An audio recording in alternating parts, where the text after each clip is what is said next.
চৈতন্য মহাপ্রভু বেনারসে গিয়েছেন, বারাণসীতে গিয়েছেন। সেখানে কেশব ভারতী আহ, একজন মায়াবাদী সন্ন্যাসী ছিলেন। আর আমাদের এই চন্দ্রশেখর বৈদ্য নাকি না,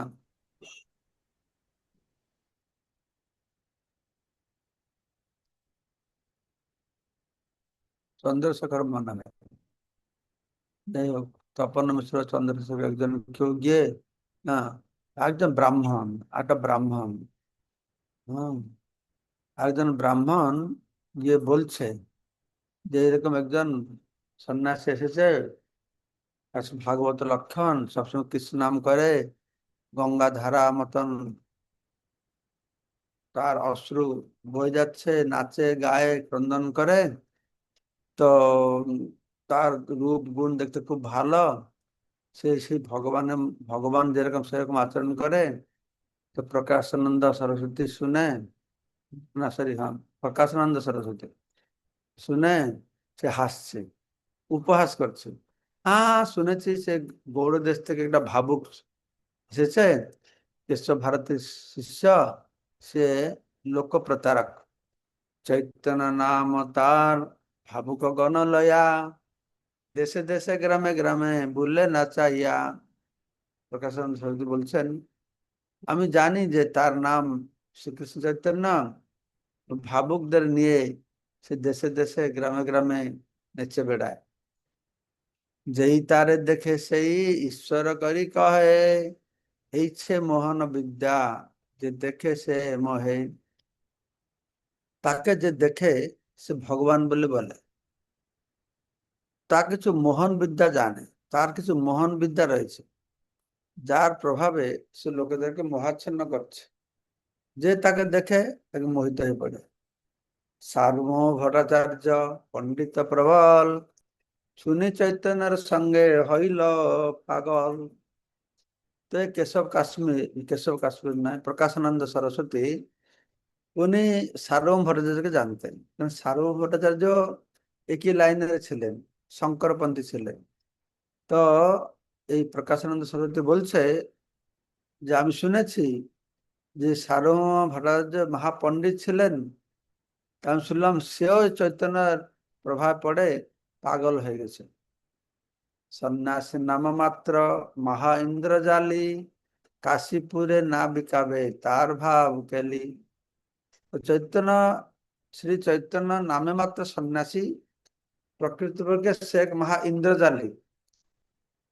কিন্তু এই কাশী নগরীতে সে তার ভাবুকতার পসরা বিক্রি করতে পারবে না।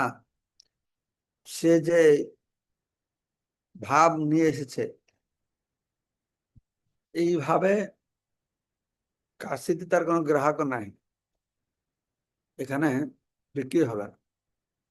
বরঞ্চ বেদান্ত শ্রবণ করো, না যাহিও তার পাশ, উচ্ছৃঙ্খলা লোক সঙ্গে দুই লোক নাশ।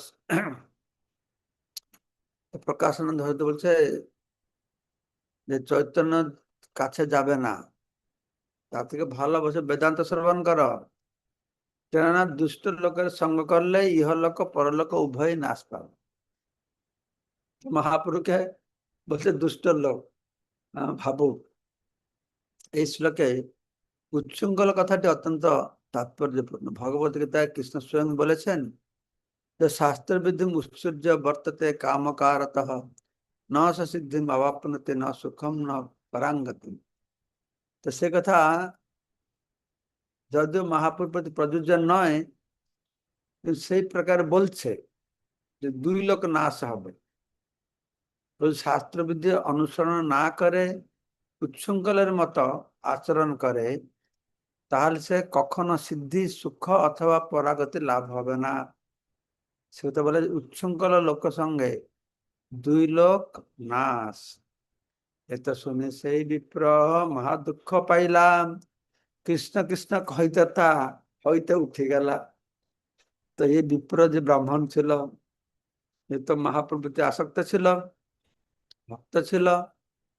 তো সেটা শুনে খুব দুঃখ পেল, আর কৃষ্ণ কৃষ্ণ নাম করে সেখান থেকে উঠে পালালো। প্রভুর দর্শনে শুদ্ধ হইয়াছে তার মন, প্রভু আগে দুঃখী হইয়া কহে বিবরণ। তো এইরকম প্রকাশানন্দ সরস্বতীর কথা শুনে তার খুব দুঃখ হলো। তো সে তো মহাপ্রভুকে দর্শন করে, হম, তার মন শুদ্ধ হয়ে গেছে। তো সে দুঃখ পেয়ে মহাপ্রভুর কাছে গিয়ে এইসব কথা বর্ণনা করলো, যেরকম বলছে।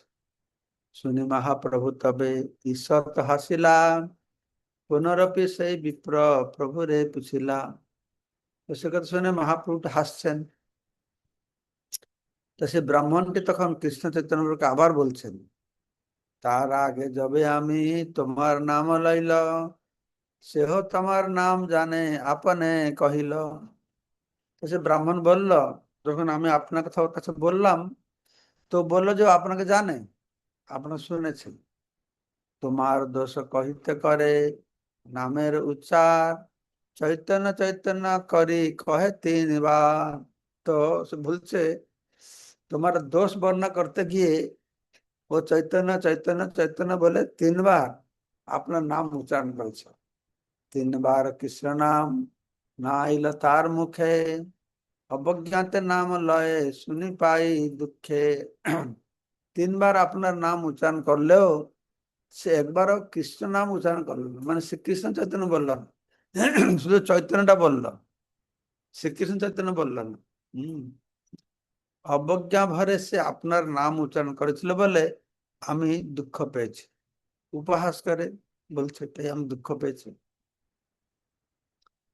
তো প্রকাশানন্দ সরস্বতী শ্রী চৈতন্য মহাপ্রভুকে নিন্দা করেছিলেন। ব্রহ্ম চৈতন্য আত্মা পরমাত্মা জগদীশ ঈশ্বর বিরাট বিভু ভূমা বিশ্বরূপ ব্যাপক ইত্যাদি নাম পরোক্ষভাবে শ্রীকৃষ্ণকে ইঙ্গিত করে, কিন্তু এগুলি ভগবানের গৌণ। ভগবান মুখ্য নাম আছে কৃষ্ণ রাম নারায়ণ, আর এগুলো হচ্ছে গৌণ। ব্রহ্ম আত্মা চৈতন্য, পরমাত্মা জগদীশ্বর এইসব। কিন্তু এই সকল নাম গ্রহণকারীরা শ্রীকৃষ্ণ এবং তার অপ্রাকৃত লীলার প্রতি আকৃষ্ট হয় না। আমরা এই এই যে জগদীশ্বর পরমাত্মা জগন্নাথের নামটাও জড়ি, জগতের নাথ কৃষ্ণ, তিনি হচ্ছেন কৃষ্ণ, কিন্তু জগতের নাথ হলে জগন্নাথ নাম দেওয়া হয়েছে। এই জগন্নাথ নামটাকে গৌণ বলে বলা আছে। এটা তো উড়িষ্যার ভক্তদের জন্য পক্ষে অসহ্য, যে আমাদের জগন্নাথ নামকে গৌণ বলছ। তো তত্ত্ব দেখতে গেলে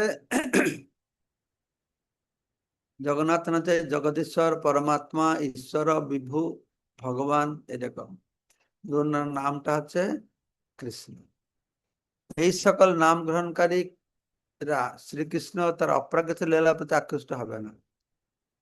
এই সমস্ত নাম থেকে স্বল্প আলোক প্রাপ্তি হতে পারে, কিন্তু ভগবানের দিব্য নাম যে ভগবান থেকে অভিন্ন, তা কখনো হৃদয়ঙ্গম হবে না।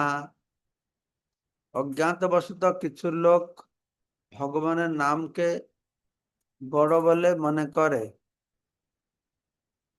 অজ্ঞাতবশত কিছু লোক ভগবানের নামকে জড় বলে মনে করে, সরি, হ্যাঁ, জড় বলে মনে করে। ভগবানের নাম তো বড়, অবশ্যই ভগবান থেকে বড়, কিন্তু কিছু জড় বলে মনে করে। মায়াবাদী ও পঞ্চ উপাসকেরা চিন্ময় জগৎ এবং সেখানকার আনন্দময় বৈচিত্র্যের অস্তিত্ব সম্পূর্ণ সম্পূর্ণ অজ্ঞ। তারা অজ্ঞ বলে যে গ্রহণ করে না, চিৎ জগৎ সম্পর্কে গ্রহণ করে না, তার বৈচিত্র্যকে গ্রহণ করে না। তারা বুঝতে পারে না যে পরম সত্য চিন্ময় বৈচিত্র্য সমন্বিত, তার নাম আছে, রূপ আছে, গুণ আছে, এবং তিনি নিরন্তর আনন্দময় লীলাবিলাস পরায়ণ। তাদের এই অজ্ঞাতবশত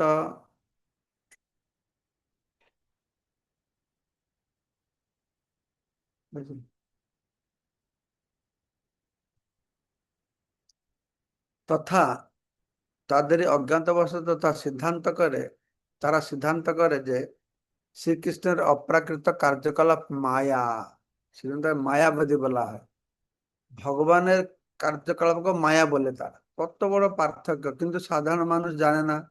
তাদেরকে মহাপুরুষ ও শঙ্করাচার্য, পুরী শঙ্করাচার্য কি দ্বারকা শঙ্করাচার্য, সারা হিন্দু সমাজ ওদের পিছনে দৌড়ায়।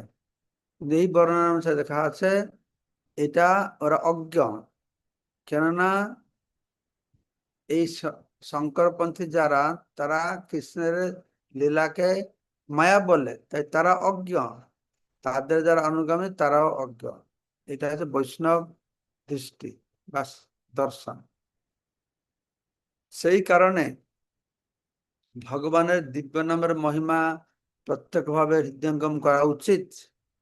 মায়াবাদীরা সে কথা জানে না, তাই তারা মহা অপরাধী। মায়াবাদীরা অপরাধী, আর মায়াবাদী সঙ্গ করলে সে অপরাধী হবে। মায়াবাদী ভাষ্য শুনিলে হয় সর্বনাশ। মায়াবাদী মুখে কখনো কৃষ্ণ অথবা ভগবত ভক্তি সম্বন্ধে শ্রবণ করা উচিত নয়। তাহলে সর্বপ্রতিষ্ঠ যথা পয়ম, খ্রিস্ট কথা শুদ্ধ পবিত্র হলেও মায়াবাদীদের কাছ থেকে শ্রবণ করলে সেটি অপবিত্র হয়ে যাবে। তো সে কথা ও ব্রাহ্মণ জিজ্ঞাসা করছে যে চৈতন্য বলল, কিন্তু কৃষ্ণ একবার বলল না কেন? তার কারণ কি? ইহার কারণ মরে কহ কৃপা করি, তোমা দেখি মুখ মর বলে কৃষ্ণ হরি। তো প্রকাশানন্দ সরস্বতী কেন কৃষ্ণ নাম উচ্চারণ করতে পারলো না? সে কথা আমাকে দয়া করে বলুন, কেননা আপনাকে দেখে আমার মুখ নিরন্তর কৃষ্ণ নাম হরিনাম উচ্চারণ করছে, প্রকাশানন্দ কেন পারলো না? তো কালকে আমরা শ্রবণ করবো কেন পারলো না। না মায়াবাদী, আর যারা মায়াবাদী কৃষ্ণে অপরাধী। দুটো কথা শুনে রাখবেন, মায়াবাদী কৃষ্ণ অপরাধী। মায়াবাদী ভাষা শুনিলে হয় সর্বনাশ। মায়াবাদ খুব ডেঞ্জারাস, আর সারা জগৎটাই মায়াবাদী ভক্তি। এইখানে রহিল গ্রন্থ অমৃত লহরী, বদন বলিয়া সবে বল হরি হরি। তো আমি যেটা বলেছিলাম, আজকে এখনই আমি এই আলোচনাকে বিশ্রাম দেব, যেহেতু আমাদের বাংলাদেশ ইউথ ফার্মের ছেলেরা অপেক্ষা করেছে, সেখানে আমি যাব। বাঞ্ছা কল্পতরুভ্যশ্চ কৃপা সিন্ধুভ্যো পতিতানাং পাবনেভ্যো No. হরে